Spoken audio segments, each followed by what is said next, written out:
Britain is full of magnificent examples of architectural and engineering genius, and it stands testament to the men who actually constructed it all, and of course the architects and the engineers who designed it.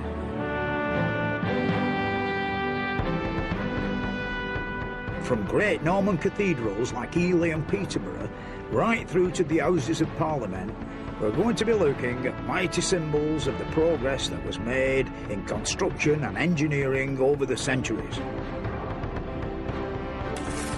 What all these buildings have in common is the great range of craft skills that went into designing, building and decorating them. If it wasn't for their workmanship, their hard graft and their ingenuity, we wouldn't have the glorious buildings that still dominate our country today.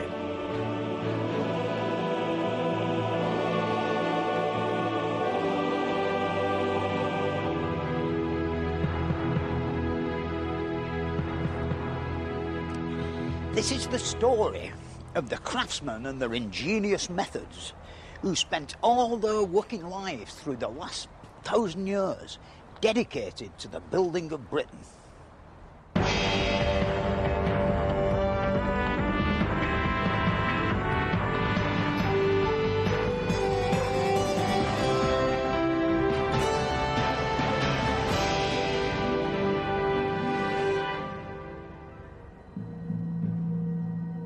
Believe it or not, this is a cathedral.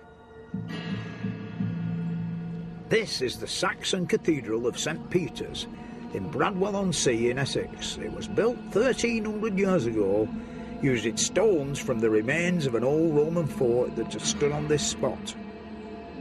It's the only Saxon cathedral in the country that still survives intact.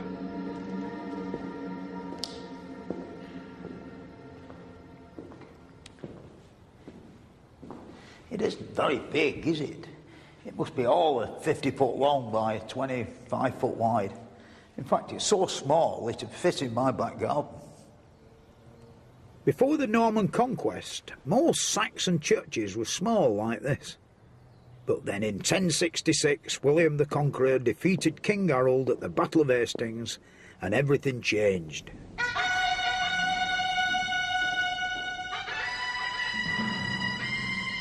After the conquest, the Normans began to build on a scale that had never been seen before. They erected huge stone castles to assert their power and authority, and work began on a whole series of massive cathedrals around the country. These cathedrals weren't just built as a tribute to God. The Normans didn't want to leave anybody in any doubt about who was in charge down here on earth. What distinguishes the great Norman cathedrals from the Saxon buildings that they replaced is the great size and scale of them. And of course the Normans brought with them from France when they arrived here all the building techniques that we see here today. I mean, these magnificent, beautiful pillars and fine arches.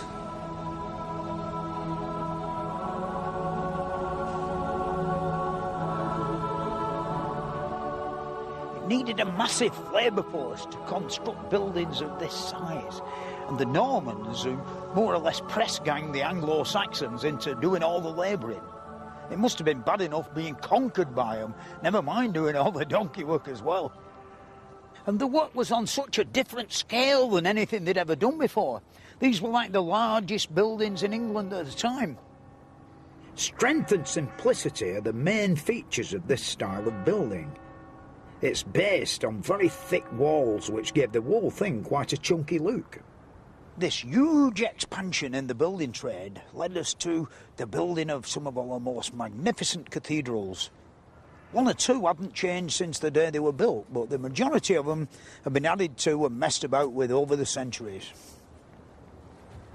This is Peterborough, and it's a good example of what I mean.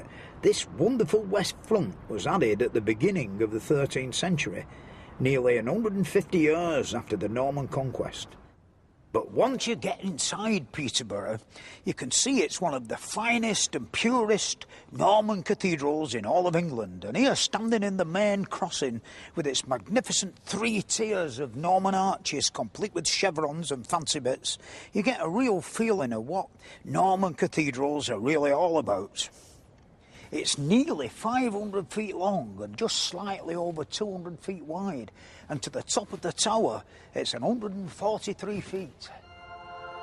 The whole place gives you a feeling of something permanent and solid. These 3 tiers of rounded arches resting on magnificent stone pillars.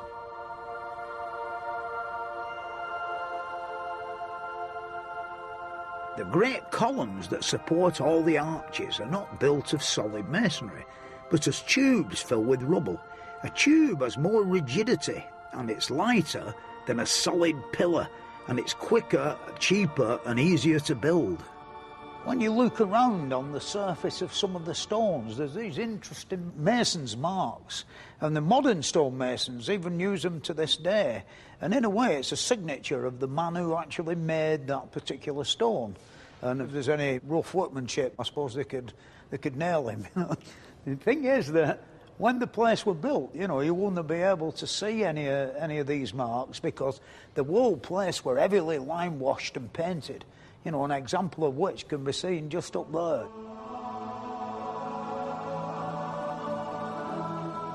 The Normans built with semicircular or round arches, just like the Romans used to do.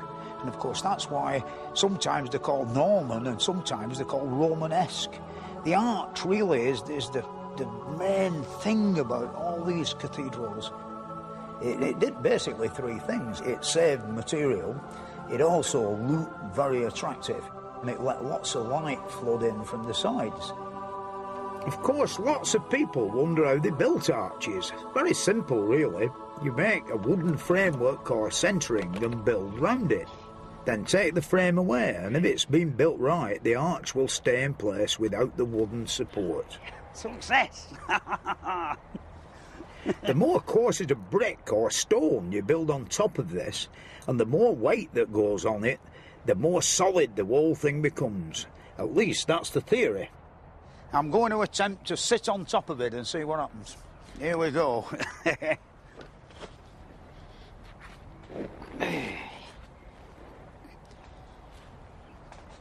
How's that?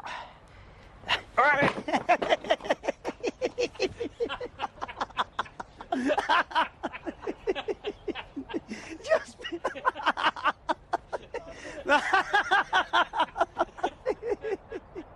Well, as you can see, that was an arch down at ground level. Bit of a disaster, really, but at least you get the basic idea of the principle of building an arch. I mean, really, if I'd have used a bit more cement in the mortar, it would have actually stayed up. But, I mean, just behind me up there, how did they go about building them? Like 3 tiers of arches.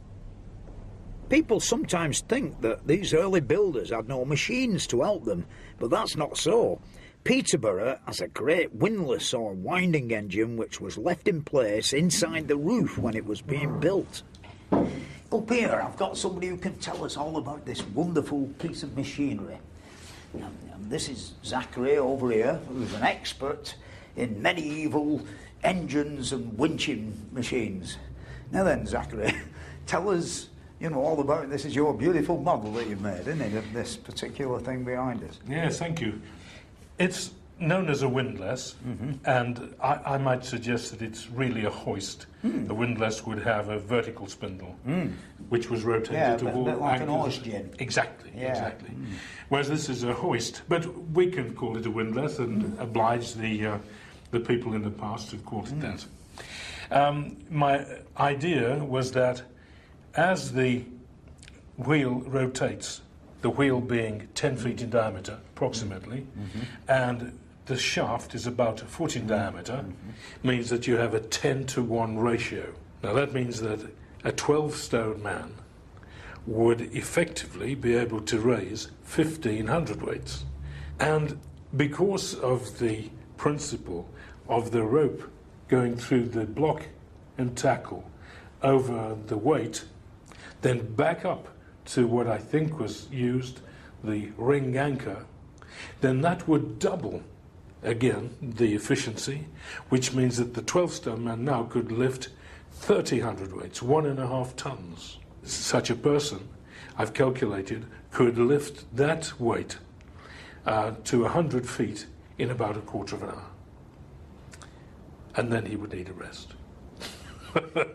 They crack a bottle of wine on or something like that. Indeed. Yeah. I suppose when you look at the real thing, like it's obvious, like you said, you pull it apart pretty quick, couldn't they? And you could, because all of the joints were doweled and nailed, so it would have been easy to dismantle and move to another part. 3 chaps could take that apart in 15 minutes and take it to another part of the wall to build it. Yes. Because they won't want to be moving these things when they got them up there too far horizontally, would exactly. they? No, it'd be hard to move. Yeah, they want to be getting them sat on the mortar pretty quick. Absolutely. By the time the great Norman cathedrals were being built, it was also a time of great change in the building industry, new methods and ways of doing things. And of course the rib vaulting were quite a new invention, you know, and of course it's very strong. And here at Peterborough were one of the first places where they actually used it. It's basically a couple of arches that come together in the centre, like the half-completed one I've got here in my garden. In order to build a groin ceiling or a groin roof out of stone, first of all you needed the centering.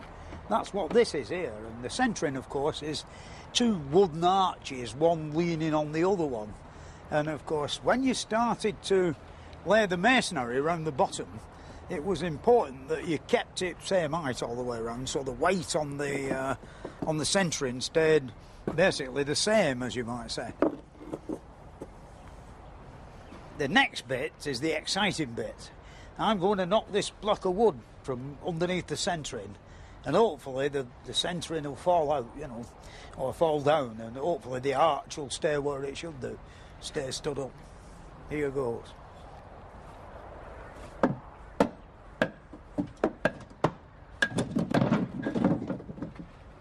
There it is, almost half a perfect groin roof. And just to prove how strong it really is, this is a 56-pound weight, which I'm going to stick on the top.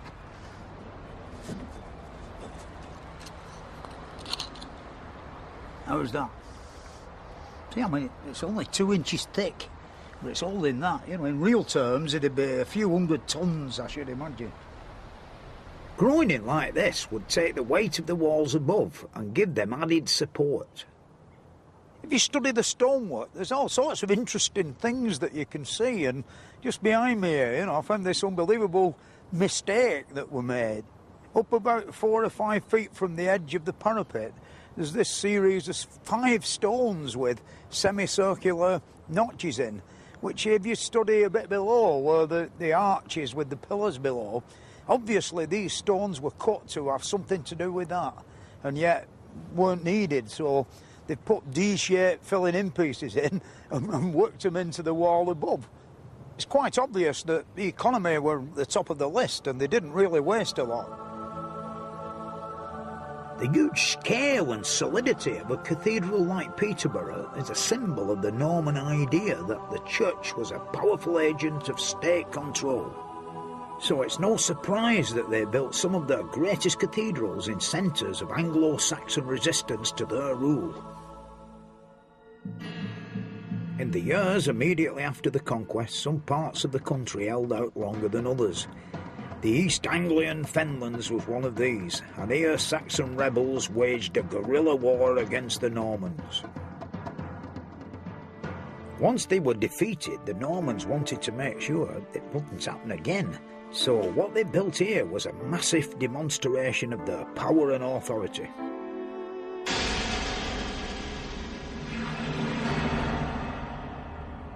Norman Ely was an enormous fortress cathedral over 500 feet long and 200 feet high, which took 37 years to complete.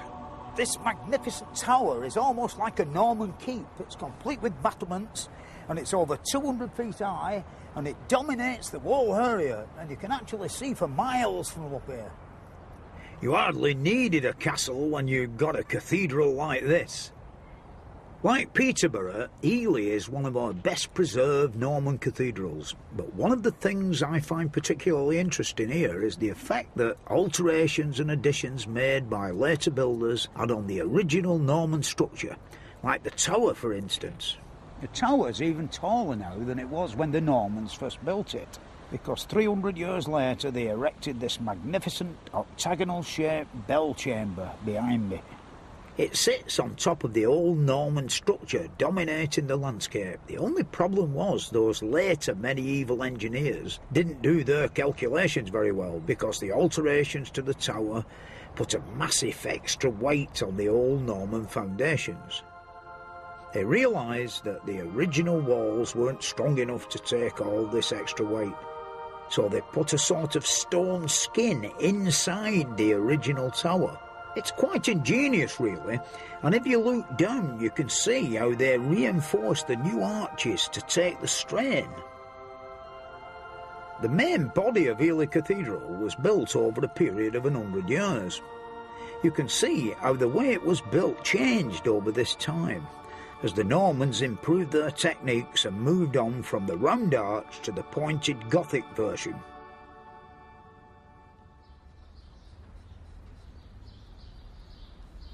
Like, really, the big difference in between, like, the Norman arch and the Gothic or the pointed arch is the fact that the Norman one, the thrust went sideways, and you needed much greater weight in the abutments or the walls of the building that the thing were in. The pointed arch, of course, goes straight down, you know, the weight, and very little pressure sideways. I mean, if you go in some of the Gothic sort of style cathedrals and look how slender everything is, the pillars that support the pointed arches, and then you go in a Norman one and see how chunky everything is, you can see it were a great advance in architecture. When most people think of cathedrals, they think of stonemasons, but there's a bit more to it than that. There were as many joiners, I would rather think, as stonemasons, and they would come into various categories. You know, the carpenters did the rough stuff, like all the centering for the arches, and of course the joiners did the finer bits, you know, like carving all the beautiful mullions, and of course, not to mention the plumbers, also the lead roof and all the downspouts. All of them would be made more or less on site, you know, with the lead burners. And of course stonemasons who did all the lovely tracery for the windows, and then the other branch would be the rough guys who did the infill in the walls, you see.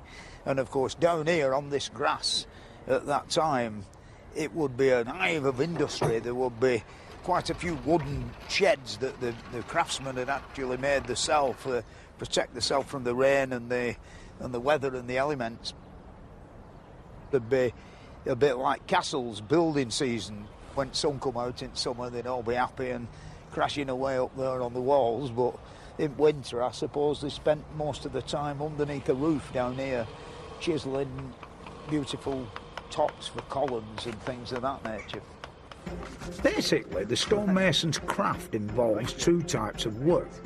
There's the sort of geometric masonry that I'm having a go at, which is very disciplined and follows definite lines. Pieces of stone like this go straight into the building. But if there's any embellishments to do, like faces, flowers or leaves, then it goes into the carver's workshop.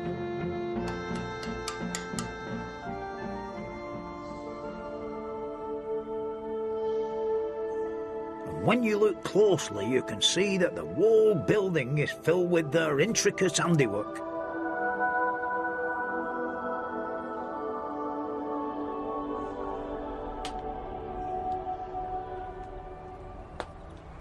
The reason that made all this possible was the rapid improvements being made in metalwork, especially in the blacksmithing department. They made better tools with better cutting edges, which enabled stonemasons and the joinery department to do much finer work. All the fancy tracery and everything were much easier worked with better steel in the tools. It enabled the joiners and carpenters to make really graceful centres for building all them beautiful groin ceilings. Now that more resistant types of stone and more durable wood could be used, the cathedral builders could design columns that were narrower and more graceful looking. The sculptors and carvers were able to do finer and more delicate designs. It was the great age of cathedral building, and it created master craftsmen who were capable of pushing the boundaries of their craft to new limits. And this is their greatest masterpiece.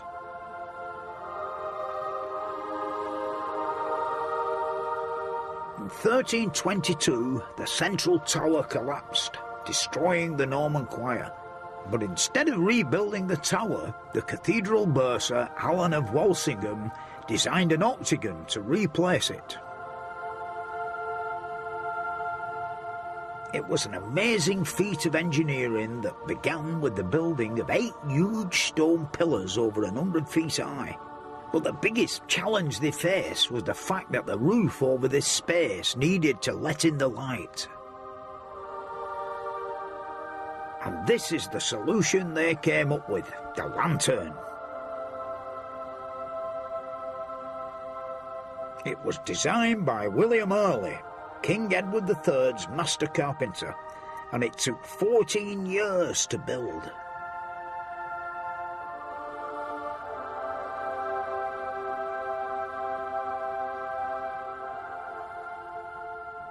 To really appreciate what keeps all this lot up here, you've got to view it from the inside. This wonderful octagonal shaped lantern at Ely Cathedral, this, weighing over 200 tons of wood and lead and sort of just hanging over precariously over this great void. This really is my personal idea of how they managed to get it up all them years ago.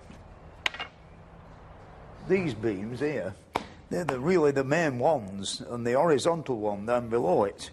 And the joint there is just an half-lap joint. That one must have been the first joint that they made down below in the field at the bottom.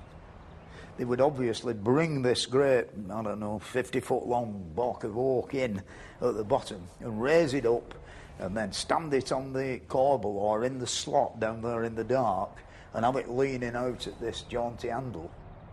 There'd be maybe 50 or 60 blokes, on the end of the rope that control the actual set of rope blocks that raise the real weight of the thing.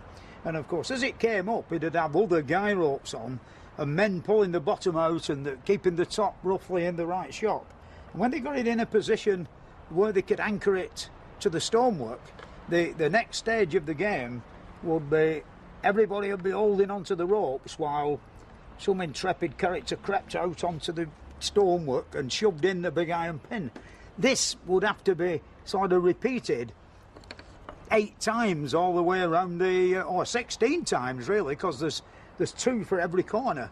And of course the next piece would come up in the same manner with the rope blocks, with the aid of a couple of planks chucked out on here for somebody to go out on. It'd be pretty easy to secure the corner there and then construct what I've called the foundation ring for the lantern proper. At this point, they could lay down the cross members. These, I rather think, are inserted to stop the whole thing twisting. All of these that have been marked out and tenoned down on terra firma, down on floor. You can see all the carpenter's scribe marks where the things are where they all slot in. So when it arrived up here, they didn't get it wrong way around. Once they got the bottom part of the frame in place, they will be able to get the 8 vertical posts for the lantern itself in position right in the centre, and then secure it with another ring at the top. They'd reached a stage of stability where they'd realised the thing couldn't collapse. Up until then, it must have been very precarious. Really, when you think it weighs 200 tons and it was done all them years ago, it's a credit to them men. Who, a lot of them couldn't even read or write, but they had it somehow or other, all done to the glory of God.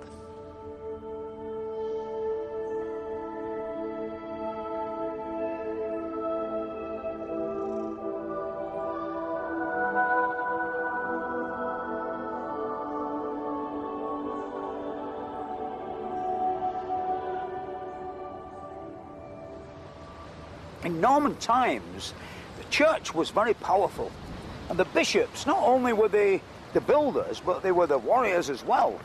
And there's nowhere better than you can see this here at Rochester, where the cathedral is almost built in the grounds of the castle. Many of the greatest castle builders in the country were bishops, and they helped William the Conqueror stamp his authority on the land with the power of God as well as the sword. Rochester Castle was built by William de Corbet, Archbishop of Canterbury, and it is the largest keep or tower in England, with walls 113 feet high. If you look behind me, you'll see that Rochester Castle has got 3 square towers and 1 round one. The round one, of course, on this corner. Now, down at the museum, they have a wonderful model that explains the reason why.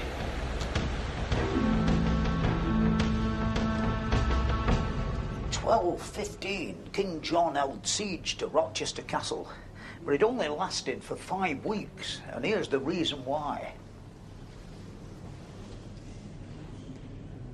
While the battle raged above, King John's men dug a tunnel from no doubt a safe distance to undermine the tower on the corner, the south tower. A thing that, you know, I've done myself many times, underpinning a large tower or a chimney stack. When I was pulling something down, I always used to follow exactly the same procedure. I nearly always won, as King John's men did. The thing is, here you can see in great detail on this model exactly what they did. You know, the tunnel that they've dug is only a few feet below the surface, hence the excessive amount of props holding up the fields and the sods and what have you, the soil. Once they got to the base of the tower, reputedly they burned the fat of 40 pigs on the pit props to make them burn a bit better.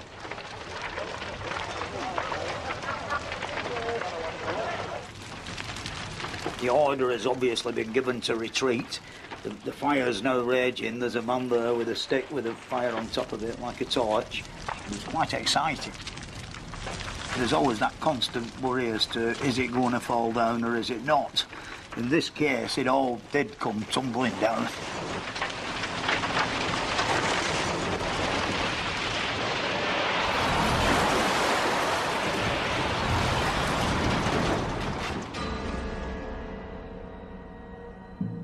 Unlike my tower, the keeper's wall was so strong it stayed standing. It was taken over by the new king, Henry III, after John's death, who turned it into a royal castle and built the round tower that we see today. Sadly, the keep is an empty shell today, but when it was first built, it was a magnificent statement of Norman power. The castles and cathedrals that the Normans built transformed the face of England, and the way the country looked changed just as fundamentally as the way it was ruled. Buildings like this helped the Norman conquerors to establish themselves, bringing a stability and permanence to the country that united England under one monarchy. Next week I'll be going to Wales to look at the art of medieval castle building, and we'll discover how an English king and a French architect changed the way castles were built forever.